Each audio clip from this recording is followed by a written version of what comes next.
Bueno, mi abuelo, la verdad es que digamos, su experiencia en torno al vino comenzó mucho antes. Él era pues un joven estudiante de ingeniería agrónoma cuando en los años 40 se iba a La Mancha en verano a participar en las vendimias y a hacer su propio vino, ¿no? Y lo que ocurre es que luego pues la vida le llevó por otros derroteros y en los años 80 él hizo o cumplió un sueño de alguna manera, que era el de elaborar su propio vino en una zona de mucha calidad.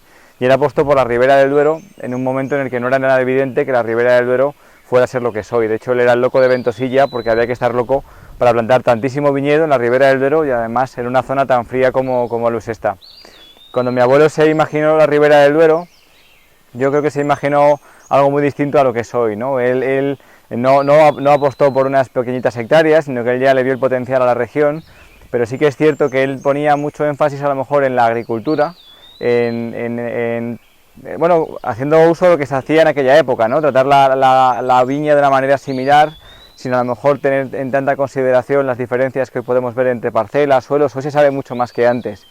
Y sin embargo la bodega, o por lo menos las siguientes generaciones, lo que hemos hecho es hacer mucho énfasis en el potencial de diferenciación que tiene el viñedo de Ventosilla. Al final son ya 10 pagos, son más de 540 hectáreas, son más de 140 microparcelas, y eso no es que te dé para hacer 140 tipos de vinos diferentes, pero sí de alguna manera te permite diferenciarte haciendo, pues, o poniendo en valor, mejor dicho, la diferencia de tu terruño. Y yo creo que es un poco la gran diferencia. Mi abuelo, cuando vino aquí, pensó en hacer 4 o 5 vinos. Hoy estamos con 16 en el mercado y 3 en camino. O sea que yo creo que, aunque el espíritu y la pasión es la misma, el enfoque es muy diferente.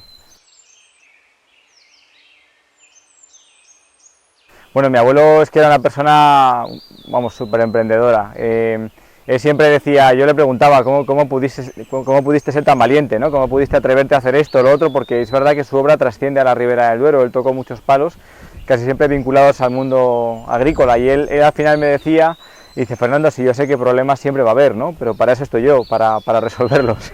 Entonces esa osadía que tenía él para hacer las cosas, esa creencia en sí mismo, en la capacidad que tiene uno para crecer y afrontar los problemas, creo que explica mucho lo que es este proyecto de aquí de Ventosilla. Era un hombre de mucho carácter, lo cual, bueno, pues a veces le hizo tener polémicas también con mucha gente, pero también en el fondo la gente le quería mucho, porque era una persona que era noble y que en el fondo tenía esa capacidad, como decía, de emprender, de crear y sobre todo de crear valor, ¿no? Él siempre entendía los entornos en los que hacía sus proyectos, no lo veía solamente como algo de alguna forma que a él le pudiera dar una rentabilidad, sino que él también hablaba muy orgulloso de los puestos de trabajo que había creado y de la riqueza que generaba los entornos donde él invertía y cambiaba cosas como la que había aquí en Ventosilla, ¿no? Que donde estamos ahora pues no había nada en aquel momento.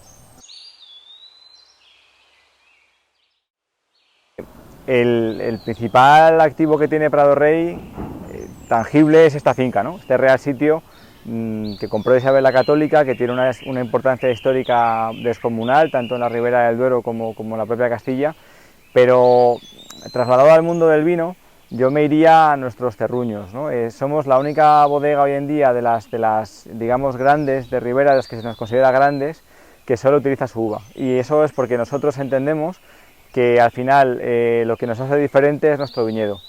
Son, como decía antes, 10 pagos, son muchas parcelas. Hay que tener en cuenta que entre Salguero y Val de la Yegua hay más de 7 kilómetros de diferencia. Eso es en el mundo del vino es muchísima distancia, ¿no? Son suelos muy heterogéneos y lo que nos permite es entender que tenemos diferentes viñedos óptimos para diferentes tipos de vinos.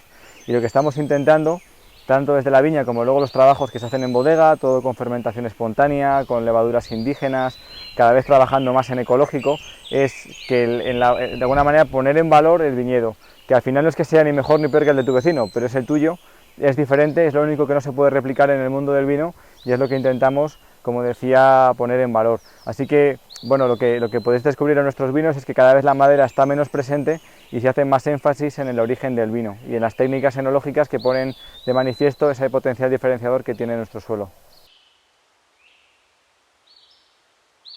Bueno, yo creo que ha tenido varios impactos. Lo primero que diría que, por supuesto, dejando al margen lo terrible que ha sido esto para todos, yo creo que me quedo con las cosas buenas. Creo que ha servido para reforzar la visión que teníamos. En 2014-2015 cambiamos el rumbo de la bodega, incidimos en un camino que entendíamos que era el que había que seguir y esta coyuntura nos ha hecho un poco reforzar esa visión en cuanto a hacer vinos de más valor añadido, en cuanto a poner en más valor al consumidor final, ¿no?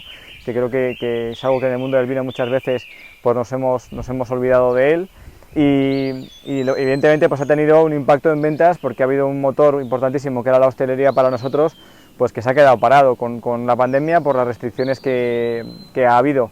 Esa ha sido un poco la parte negativa, pero bueno, creo que también el mundo del vino tenía un desequilibrio en cuanto a mucha dependencia del canal Horeca, que al final lo que ha pasado también ha permitido un poco reequilibrar canales, y en Prado Rey, que veníamos un poco incidiendo en todo ello, pues sin duda alguna, bueno, pues esto que ha pasado nos ha permitido de alguna manera seguir en ese camino como decía antes. Hoy en día estamos a nivel de ventas todavía un poco por debajo del año 2019, pero en lo que es márgenes, valor añadido, estamos por encima de 2019, o sea que, bueno, al final creo que cuando uno tiene claro hacia dónde va, pues pueden venir curvas en el camino, pero lo que tienes que tener, como decía antes, claro, efectivamente, es cuál es tu meta, cuál es tu visión.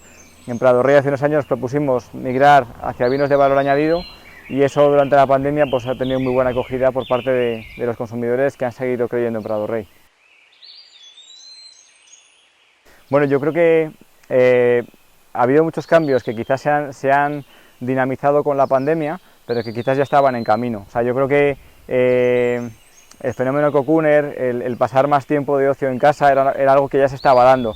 ¿Esto quiere decir que la gente no va a volver a la hostelería? Ni mucho menos. O sea, nos encanta salir, nos encanta socializarnos, pero es cierto que tenemos que entender que va a haber diferentes momentos de consumo y que va a haber parte del ocio que se va a trasladar al hogar, ¿no? Y en ese sentido creo que va a haber más tipologías de consumo, más motivaciones diferentes de consumo, e incluso una cosa que creo que ha pasado en el mundo del vino, bueno, creo, lo dicen los estudios, ¿no? Que el vino en estos meses de pandemia le ha comido parte del espacio hedónico a la cerveza. Entonces, efectivamente hay una situación todavía muy complicada a nivel de consumo global, porque la realidad es que hay mucho menos establecimiento de hostelería del que había antes de la pandemia, eso es evidente, pero también creo que hay muchas oportunidades para las bodegas, porque hay nuevos momentos de consumo, hay nuevos perfiles de consumidores y hay diferentes maneras de llegar al consumidor. El consumidor ya se ha habituado a que pueda comprar online, ya se ha habituado a que puede adquirir vinos de mucho valor añadido para tomarlo en casa, también con una buena comida, con un delivery o cocinando ellos mismos en casa, y además con una televisión 4K que puedes ver una película estupenda, ¿no? Eso que de entrada fue un shock en 2020, creo que a medio plazo, como decía antes, va a permitir reequilibrar canales y que va a ser positivo para el mundo del vino en general. Y si además los consumidores nos perciben de una manera más desenfadada, más divertida y menos complicada, pues creo que será mejor para todos.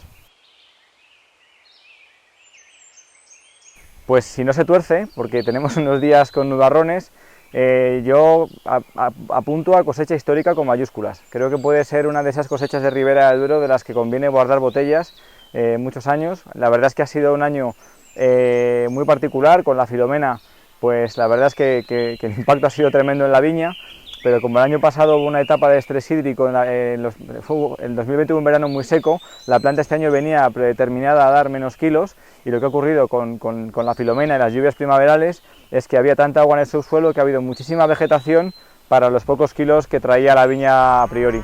¿Eso en qué se traduce? Pues en que hay una maduración perfecta. Alcohólica y fenólica van de la mano, eso en Ribera del Duero casi nunca se da, siempre hay que sacrificar algo, o si quiero tener la maduración fenólica a punto, tengo que tener un poquito más de grado. Si quiero tener menos grado, la pepita me va a llegar un poquito más verde a la bodega, y este año sin embargo es espectacular. O sea, es de las vendimias que yo diría, yo llevo 14 vendimias aquí, para mí habrá que ver luego cómo dan la cara los vinos, pero diría que está entre las 3 mejores sin duda.